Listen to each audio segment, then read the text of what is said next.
There was a severe drought that spring. Because there was not a single drop of rain until the sowing season, the wells dried up and people began to run away in fear.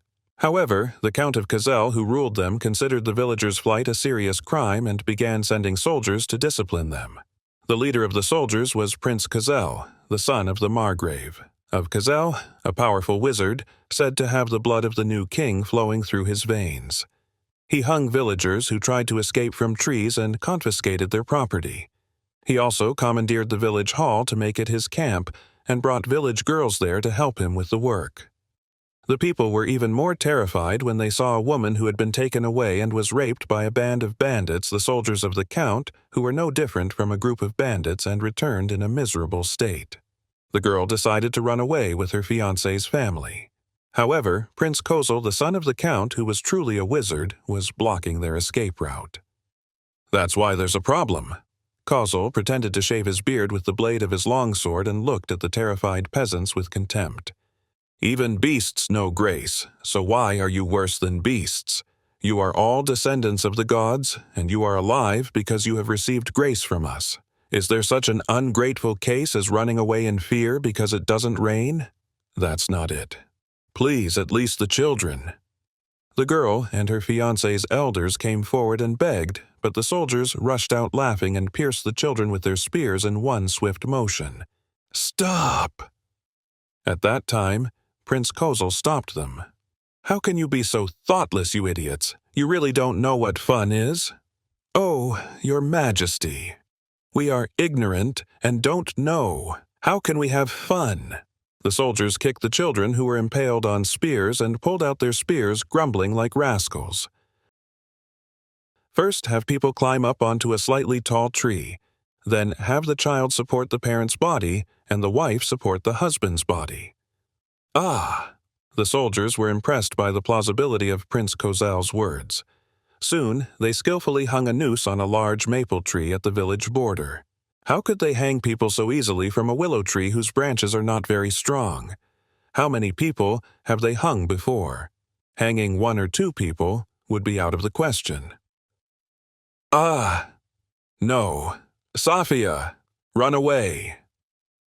The fiancé was terrified by the approaching soldiers and tried to make the girl run away, but at that moment the sharp blade cut through her flesh and she cried.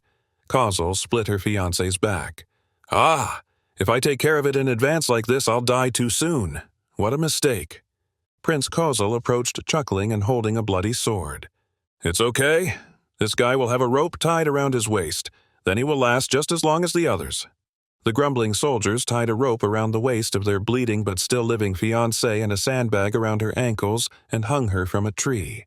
A girl with a noose around her neck and her fiancé's family with young children still gasping for breath as they are crushed like rocks beneath them. "Hey, peasant woman, support your spouse. If you hang on like that, you won't be able to hold on and your blood vessels will burst and you'll die." They placed the girl at her fiancé's feet. The girl couldn't move from that spot to relieve her fiancé of the burden. "Okay, hold on to your spouse. Don't move. Got it?" At that moment, a knight with a stern expression among the soldiers muttered, "Do not shed the blood of the new king too easily." "Huh?" Prince Kozel, who had been muttering, stopped.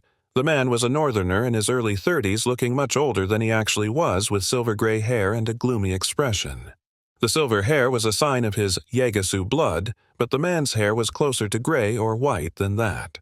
His eyes, which were more gray than blue, always seemed to be looking into the distance rather than at the person in front of him, and he gave off a sense of fatigue and weariness all over his body. However, he also had an unusual sharpness hidden inside him, and he was like an old sword in its sheath. "Who is this? It's not Lord Jibek. It's my swordsmanship teacher. Do you really have to go to such lengths to punish people? If you are a noble descended from the blood of a god, you should at least maintain a modicum of dignity." "Preserve your dignity? That is not for me to say. If this matter does not leak out, won't my dignity be preserved? Or what? Are you, Lord Zebek, going to go around talking about my affairs? You a paladin, are you going to ruin my dignity as a noble bloodline recognized by the king's church? You can't hide the truth forever. Is it really that hard to maintain your dignity? I'm also a very hot-blooded person. I prefer to let out my feelings when I want and keep my mouth shut. That's why. Should I harm you? Armed soldiers began to surround the man known as Lord Zebek, who had raised objections. No, don't do that. Look, teacher, I'm saving your life because I have feelings for you since we were kids. Do you understand? A look of bewilderment and pain appeared on the insulted knight's face. Whip!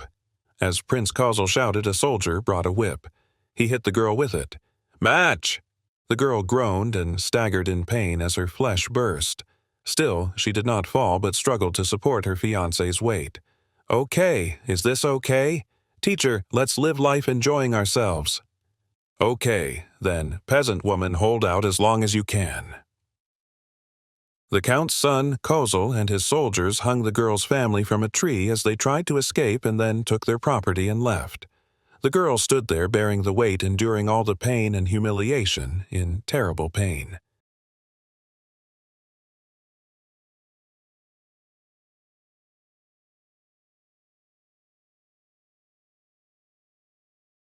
Safia, I was wrong. Run away.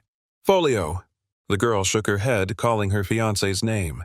Blood dripped down her feet. The pain from her wound was getting worse. Even if she ran away and abandoned her spouse, she felt that she could no longer survive. Suddenly, the girl realized that she still had the Emperor's gold coins. She had kept them in a pocket sewn into the inside pocket of her clothes. Will the Emperor's messenger really come from the messenger clan? She drew a triangle on the floor with her weak toes, wondering. All you do is draw a triangle on the dry dirt, and blood drops down onto the dry dirt. She painstakingly drew a triangle, then carefully took a gold coin out of her inner pocket while supporting the sandbag and dropped it onto the triangle. Then, light comes out of the gold coin and flows softly across the triangle drawn on the ground. Ah! The story was true. The girl was surprised and called her fiancé. Have you seen this? But her fiancé didn't answer. The gold melts and is sucked into the ground, and after a while, an owl, rarely seen here, flew in and landed next to the poplar tree. Petitioner who yearns for the Emperor's justice. A voice was heard from the owl. The nearest messenger will arrive in about 2 days. Please bear with us until then. These 2 days? The girl was astonished. There is no way her body or her fiancé's body could endure that. What happens if I can't hold out? The petition will be cancelled and the gold will be given to the messenger as a deposit. That kind of... Before the girl could rejoice that the magic had come true, she found herself in for 2 of the most difficult days of her life. In the dry heat that dries the ground to the point of breaking even stones, the girl endured a time harsher than death.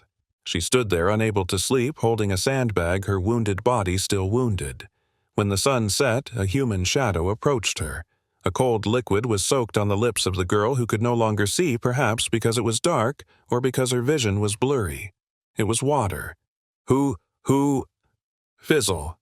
The unknown person asked her to keep her mouth shut and placed a pole underneath her to relieve her weight.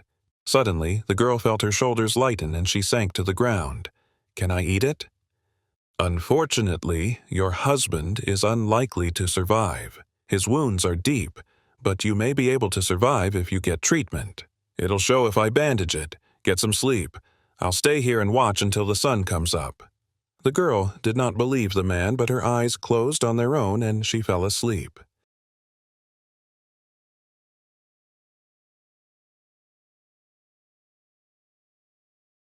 As sunrise approached, the night woke her up. Get up. I'm leaving, so you go back to supporting him. But... The knight looked at his fiancée hanging on the rope. I don't think I need to support you anymore. My fiancé has already passed away, but the girl stubbornly placed her body underneath him with no hope of recovery yet. Ah! The knight shook his head and turned around. You are? I am ashamed to ask for your name. But I need to know your name. The heralds will be here soon and you will beg for your life.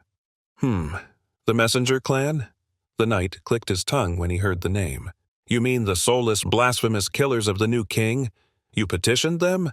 I don't know if they really are still there, but even if they arrive here, there are 20 well-armed soldiers under the command of Prince Kozel and also the prince has blue blood flowing through his veins.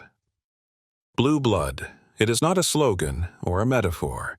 The nobles and royalty who use magic truly have the blood of the gods, the blood of the Yegasu gods, flowing through their veins.